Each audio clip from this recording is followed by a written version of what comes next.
எங்க பாருங்களேன், அந்த காலத்தில் நம் முன்னோர்கள் மிகவும் கஷ்டப்பட்டு இந்த கோவிலை கட்டியிருக்காங்க. ஆனால் போரில் சிதைக்கப்பட்டு இந்த நிலைமை இருக்குங்க. இந்த கோவிலை பாருங்களேன். இந்த இடத்தில் இருந்த பல தூண்களும் மண்டபங்களும் இருந்த இடமே தெரியலங்க. இங்க பாருங்களேன், மிகவும் கவலையாக இருக்கிறது பார்க்கும்போது. இந்த இடத்த பாருங்களேன், இந்த இடத்துல இந்த மண்டபம் தூண்கள் எங்க போனது தெரியுங்க. இங்க பார்க்கும்போது தெரியுதுங்க எந்த அளவுக்கு சிதைக்கப்பட்டது என்று. இதை பார்க்கும்போது மிகவும் வருத்தமாக இருக்குதுங்க. அந்த காலத்தில் நம் முன்னோர்கள் இந்த கோவில் கட்டுவதற்கு எவ்வளவு கஷ்டப்பட்டிருப்பாங்க. ஆனால் இதை இப்படி ஈஸியா இடித்திருக்காங்க. இதை பார்க்கும்போது மிகவும் கவலையாக இருக்கு. இந்த கோவிலை எங்க பார்த்தாலும் இடிந்த நிலையில் தாங்க காணப்படுது. பாத்தீங்கன்னா உங்களுக்கு என்ன தெரியுங்க, மண்டபம் இருந்த இடமே தெரியலங்க இங்க இருக்கும்போது. சுமார் 500 வருடம் பழமையான இந்த கோவில் 15ஆம் நூற்றாண்டில் முத்தையாலு நாயக்க மன்னர்களால் கட்டப்பட்டதாகும். நாயக்க மன்னர்கள் காலத்தில் மிகவும் அற்புதமாக கட்டப்பட்ட இந்த கோவில் இப்போது பார்க்கும்போது மிகவும் கவலையாக இருக்குங்க. இப்போது நாம் பார்த்து கொண்டிருப்பது இதுதாங்க இந்த கோவிலின் முதல் ராஜகோபுரம். இதன் மூலம் தான் நம்ம வர வேண்டியது இருக்கும். வணக்க மக்களே, எனவே பிரெஞ்சு ஆட்சியின் போது இந்த வெங்கட்ராமன் கோவில் இந்த தூண்களை எடுத்து சென்று பாண்டிச்சேரி கடற்கரையில் வைக்கப்பட்டுள்ளதா? ஆமாங்க, இந்த வெங்கட்ராமன் கோவில் இந்த தூண்களை எடுத்து சென்று பிரெஞ்சு கவர்னர் சிலைக்கு பக்கத்தில் பாண்டிச்சேரியில் வைக்கப்பட்டுள்ளது. இந்த வெங்கட்ரமண கோவில் இந்தியா தமிழ்நாட்டில் விழுப்புரம் மாவட்டத்தில் உள்ள செஞ்சியில் அமைந்திருக்கிறது. இந்த வெங்கட்ரமண கோவில் விழுப்புரம் மாவட்டத்தில் மிகவும் பெரிதாக இருக்கும் ஒரு கோவிலாகும். இந்த வெங்கட்ரமண சாமி கோவில் விழுப்புரத்திலிருந்து 40 கிலோமீட்டர் தொலைவிலும் திருவண்ணாமலையிலிருந்து 41 கிலோமீட்டர் தொலைவிலும் அமைந்துள்ளது.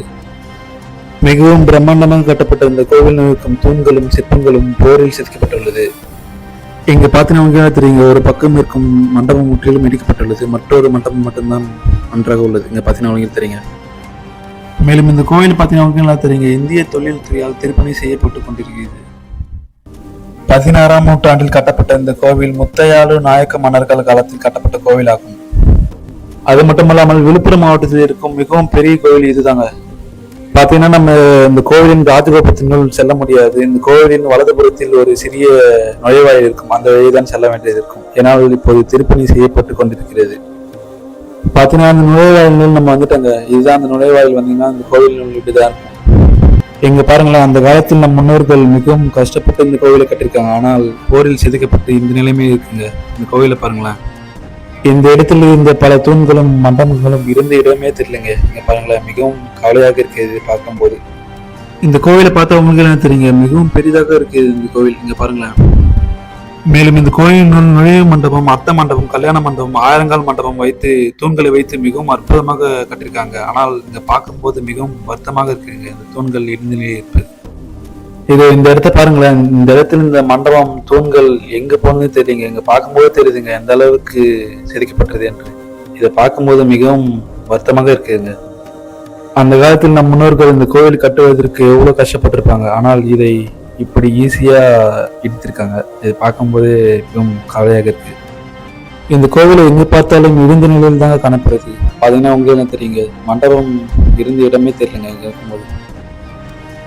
மேலும் இந்த வெங்கட்ராமன் சுவாமி கோவில் எங்க இருக்குன்னு பாத்தீங்கன்னா, உலக புகழ்பெற்ற செஞ்சிக்கோட்டையின் மலைக்கு அடிவாரத்தில் தான் அமைந்துள்ளது. இங்க பாத்தீங்கன்னா செல்லும் வழியில் எங்க பார்த்தாலும் தூண்கள் கீழே செதுக்கப்பட்டு காணப்படுகிறது. சுமார் 500 வருடம் பழமையான இந்த கோவில் 15ஆம் நூற்றாண்டில் முத்தையாலு நாயக்க மன்னர்களால் கட்டப்பட்டதாகும். நாயக்க மன்னர்கள் காலத்தில் மிகவும் அற்புதமாக கட்டப்பட்ட இந்த கோவில் இப்போது பார்க்கும்போது மிகவும் கவலையாக இருக்குங்க. இவ்வளவு பிரம்மாண்டமாகவும் அழகாகவும் கட்டப்பட்ட இந்த கோவில் இப்போது இந்த நிலைமையில் இருப்பது மிகவும் கவலையாக இருக்குங்க. அது மட்டுமல்ல, இந்த கோவிலில் இருக்கும் மூலவர் சிலையும் காணாமல் போய்விட்டது. இது அங்கு காணப்படும் இந்த மலை தாங்க செஞ்சிக்கோட்டை இருக்கும் மலையாகும். பல ஆண்டுகளுக்கு பிறகு இந்திய தொழில் துறையால் இந்த கோவிலுக்கு திருப்பணி இப்போது செய்யப்பட்டு வருகிறது. பார்த்தீங்கன்னா இங்கு ஒரு சிறிய மண்டபம் காணப்படுகிறதுங்க. அந்த காலத்தில் நம் முன்னோர்கள் இந்த செஞ்சிக்கோட்டையை சுற்றி கோவில்களும் குளங்களும் கல்யாண மகள் தர்பார் மண்டபம் என பல கோவில்களை கட்டி இருந்திருக்கிறார்கள். இந்த செஞ்சிக்கோட்டையை சுற்றி அந்த காலத்தில் நம் முன்னோர்கள் பல கோவில்களை கட்டியுள்ளனர். அரங்கநாதர் கோவில், வேணுகோபாலர் கோவில், வெங்கட்ராமன் சாமி கோவில், பட்டாபிராமி சாமி கோவில் என பல கோவில்களை கட்டியுள்ளார்கள். இந்த செஞ்சிக்கோட்டைக்கு வந்தீங்கன்னா உங்களுக்கு என்ன தெரியுங்க, இந்த செஞ்சி ஊரை சுற்றி மொத்தம் 4 ராமர் கோயில்கள் உள்ளன. இதில் என்ன ஒரு வருத்தம்னு பார்த்தீங்கன்னா, நீங்க எந்த கோவிலை பார்த்தாலும் இடிக்கப்பட்ட நிலையில் தாங்க காணப்படும். ஒரு கோவில் கூட நன்றாக இருக்குது என்று சொல்ல முடியாதுங்க. அந்த அளவிற்கு சிதைத்து வச்சிருக்கார்கள். பார்த்தீங்கன்னா இப்போது தரைப்பகுதியில் காணப்படும் அனைத்தும் இப்போது இந்திய தொழில்துறையால் திருப்பணி செய்யப்பட்டவையாகும். இந்த வெங்கட்ராமன சாமி கோவில் முத்தையாலு நாயக்க மன்னர்கள் காலத்தில் கட்டப்பட்ட இந்த கோவில் பிரெஞ்சு ஆட்சியின் போது கவர்னர் டூப்ளெக்ஸ் சிலையை சுற்றி வைப்பதற்காக இங்கிருந்து தூண்களை எடுத்து சென்று வைத்திருக்கார்கள். இந்த கோவிலில் இருந்த தூண்கள் மட்டுமல்லாமல் இங்கிருந்து சிலையும் எடுத்து சென்று பாண்டிச்சேரி கடற்கரையில் வைத்திருக்கார்கள். அங்க பாத்தீங்கன்னா உங்களுக்கு நல்லா தெரியுங்க. அந்த காலத்தில் நம் முன்னோர்கள் இந்த கோவிலை மிகவும் அற்புதமாகவும் பிரம்மாண்டமாகவும் கட்டியிருக்காங்க. ஆனால் இதை இப்படி செஞ்சிருக்காங்க பாத்தீங்கன்னா உங்களுக்கு தெரியும். பாத்தீங்கன்னா நம்ம இப்போ பார்த்து கொண்டிருக்கும் இதுதாங்க 1000 கால் தூண் மண்டபம். மிகவும் பிரம்மாண்டமாக கட்டியிருக்கார்கள் நம் முன்னோர்கள் அந்த காலத்தில். பாருங்களேன், மிகவும் அற்புதமாக உள்ளது இந்த மண்டபத்தை பார்த்தால். இந்த மண்டபத்தில் இந்த தூண்களில் கூட இடித்திருக்காங்க. இதை பார்த்தீங்கன்னா தெரியுங்க. இதை பார்க்கும்போது மிகவும் ஒரு வருத்தமாக இருக்குங்க. மேலும் இந்த கோவில் சிதைக்கப்பட்டு கீழிருந்து கருங்கற்களை எடுத்து சென்று சித்தாமூரில் ஒரு கோவிலும் கட்டியிருக்கார்கள். மேலும் இந்த கோவிலில் செட்டிக்குளம், சர்க்கரை குளம் என 2 குளங்கள் காணப்படுகின்றன. இங்கிருக்கும் செட்டிக்குளம் மராட்டிய ஆட்சியின் போது ராம் செட்டியார்களால் கட்டப்பட்டதாக நம்பப்படுகிறது. அந்த செட்டிக்குளம் 18ஆம் நூற்றாண்டில் கட்டப்பட்டதாகும். பார்த்தீங்கன்னா நம்ம இப்போது மூலவர் இருக்கும் சன்னதிக்கு சென்று கொண்டிருக்கிறோம். இந்த வெங்கடராமன் சாமி கோவில் செஞ்சியில் இருக்கும் மிகவும் பிரம்மாண்ட ஒரு கோவில்னு சொல்லுவாங்க. அந்த அளவிற்கு பிரம்மாண்டமாகவும் பெரிதாக இருக்கிறது இந்த கோவில்.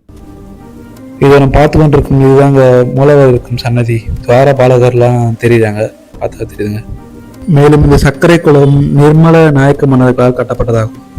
இந்த வெங்கடராமன் சாமி கோவிலுக்கு அருகில் வராக நதிக்கரையில் சக்கர பெருமாள் கோவிலும் ஒன்றையும் கட்டியிருக்கார்கள். அந்த சக்கர குளத்திற்கு அருகில் தான் தேசிங்கு ராஜாவின் உடல் தகனம் செய்யப்பட்டுள்ளது. இந்த கோவில் தூண்கள் சிதைக்கப்பட்ட ஆண்டு என்னன்னு பார்த்தீங்கன்னா கிபி 1761 சிதைக்கப்பட்டதுங்க. இப்போது நாம் பார்த்து கொண்டிருப்பது 2வது ராஜகோபுரங்க. மிகவும் அற்புதமாக கட்டியிருக்காருங்க. இங்க பாருங்களேன், இவ்வளவு பிரம்மாண்டமாகவும் அற்புதமாக கட்டப்பட்ட இந்த கோவிலை எப்படி இடிப்பதற்கு மனசு வருதுன்னு தெரியலங்க. இந்த கோவிலை பார்ப்பதற்கு மிகவும் கவலையாக இருக்குங்க. அந்த நிலைமையில் உள்ளது இந்த கோவில். இந்த ராஜகோபுரத்திற்கும் சிற்பங்களை பாருங்களேன், மிகவும் அற்புதமாக நம் முன்னோர்கள் அந்த காலத்தில் செதுக்கியிருக்கார்கள். இப்போது நாம் பார்த்து கொண்டிருப்பது இதுதாங்க இந்த கோவிலின் முதல் ராஜகோபுரம். இதனால் தான் நம்ம வர வேண்டியது இருக்கும். ஆனால் இப்போது திருப்பணி செய்யப்பட்டிருக்கார்கள் இதுக்கு. அந்த காலத்தில் நம் முன்னோர்கள் நம்ம கொடுத்த பணம் பொக்கி செய்தாங்க. இந்த காலத்தில் புது கோவில் கட்ட இருப்பதாக இவைகளை மீண்டும் சரி செய்தால் மிகவும் நன்றாக இருக்கும். என்ன ஃப்ரெண்ட்ஸ், இந்த பதிவு உங்களுக்கு மிகவும் பிடித்திருக்கும் என்று நினைக்கிறேன். மீண்டும் இது போன்ற சுவாரஸ்யம் மற்றும் மற்றொரு காணொளியில் சந்திப்போம்.